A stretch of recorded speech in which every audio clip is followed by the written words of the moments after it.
Did you know that 90% of brain growth happens before kindergarten? At birth, the average baby's brain is about a quarter of the size of the average adult brain. Incredibly, it doubles in size in the first year. It keeps growing to about 80% of adult size by age 3 and 90% by age 5. A newborn has all of the brain cells or neurons they'll have for the rest of their life, but what really makes brain work are the connections or synapses between those cells. In early childhood, these connections are made at an amazing rate, at least 1 million new neural connections every second. Starting from birth, these brain connections are formed through a child's everyday experiences with their adult caregivers. The amount and quality of care, stimulation, and interaction they receive in early childhood determines which brain connections develop and last for a lifetime. After the first 3 years, the brain begins to fine-tune itself.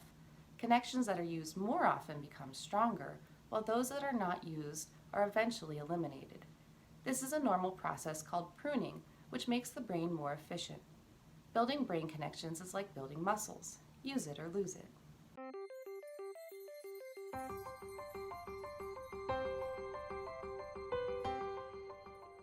A child's experiences during the earliest years of life have a lasting impact on the architecture of the developing brain. Genes provide the basic blueprint, but experiences shape the process that determines whether a child's brain will provide a strong or weak foundation for all future learning, behavior, and health. During this important period of brain development, billions of brain cells called neurons send electrical signals to communicate with each other. These connections form circuits that become the basic foundation of brain architecture. Circuits and connections proliferate at a rapid pace and are reinforced through repeated use. Our experiences and environment dictate which circuits and connections get more use. Connections that are used more grow stronger and more permanent. Meanwhile, connections that are used less fade away through a normal process called pruning. Well-used circuits create lightning-fast pathways for neural signals to travel across regions of the brain. Simple circuits form first, providing a foundation for more complex circuits to build on later.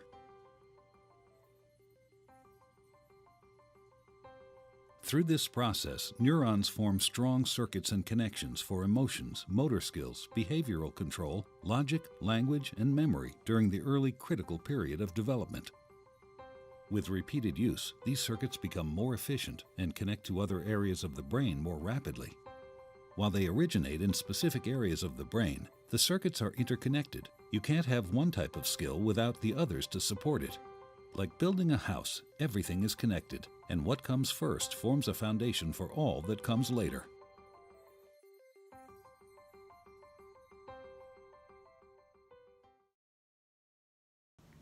There are 5 learning practices that support early literacy concepts that you can practice with your child every day.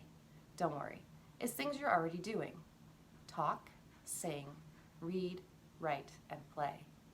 By interacting with your child through these practices, you will be supporting their early literacy development and will build a foundation for lifelong learning by strengthening those neuron connections. In this video series, we will talk about how we can fine-tune the use of these practices to best support your child's literacy development. Let's explore how these practices can support the early literacy concepts of phonological awareness, which is the ability to hear and play with the smaller sounds and words; vocabulary, knowing the meaning of words; print awareness, knowing that print has meaning; letter knowledge, understanding that letters have names and represent sounds, and when put together those letters form words; and background knowledge, gaining new skills by building on what a child already knows. Follow along with these videos in the virtual storytime room, the library's webpage, social media, or YouTube channel. Together, we can strive for every child being ready to read.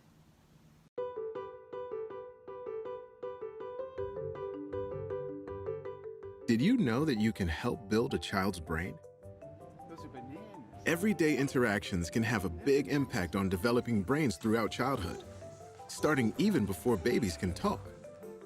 Scientists call this serve and return, like a game of tennis or ping pong. A child serves by showing an interest in something, and the adult responds in a supportive way. Finding moments throughout the day to do it is easy and fun, And you'll be building strong brains.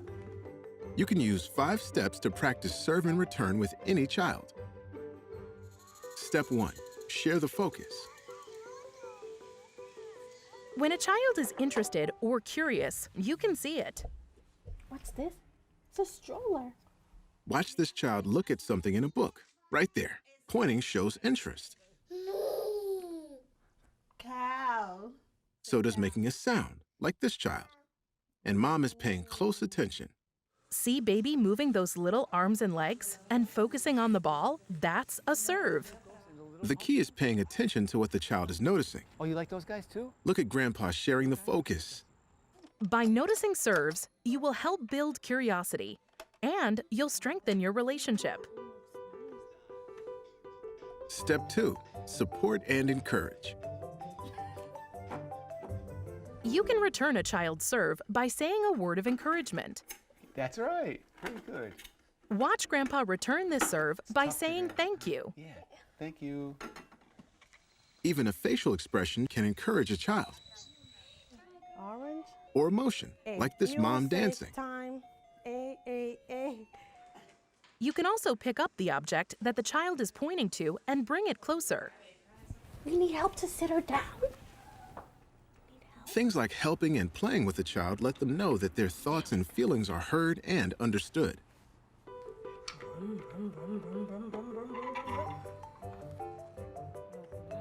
Step 3, name it. Yeah, the puppy. See the windows, the house. When you return a child's serve by naming what they are seeing, doing, or feeling, you make important language connections in their brain. He's got bumps all over him, huh? This brain building happens even before a child can talk or understand your words. You can name anything: a person, a thing, an action, a feeling, or a combination. Clean up, everybody do your shit. When you name what a child is focused on, you help build understanding of the world around us and what to expect from it. The baby's sitting. Ooh, the baby's sitting in the back seat of the car. You like those? Those are raisins. You have raisins all the time. Naming also gives a child words to use later and shows that words are important to you. Step 4, take turns back and forth. Taking turns helps children learn self-control and how to get along with others. Waiting is crucial. When you return a serve, give the child a chance to respond. How are you? I'm good. How are you? Note that the caregiver waits here for the next serve. See this toddler navigating a new adventure? Grandpa is waiting patiently, returning serves by asking questions and then waiting to see what happens next. Yeah. You want to cover it? Yeah. Are you cold? Yeah. Oh, put this over your lap like this, okay? There. Do you like that? Yeah. Oh. By waiting, you give the child time to develop ideas and build confidence and independence.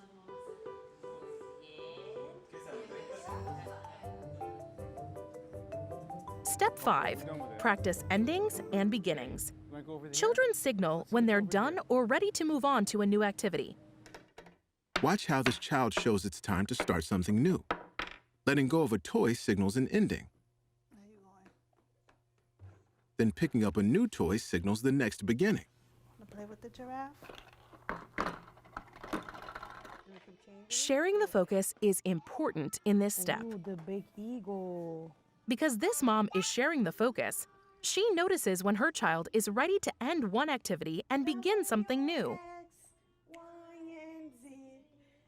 When you can find these moments for a child to take the lead, Want to try this one? you support the child in exploring their world Would you like to play with something else? and make more serve and return interactions possible. Sit there. Serve and return interaction is critical for a child's developing brain. And the best news is that you can do it anytime, anywhere, without any need for toys or technology. Look for small opportunities throughout the day, like while you're making a snack or while you're grocery shopping. Want to see the What matters most is that you're doing each of these 5 steps. Notice the serve and share the child's focus of attention.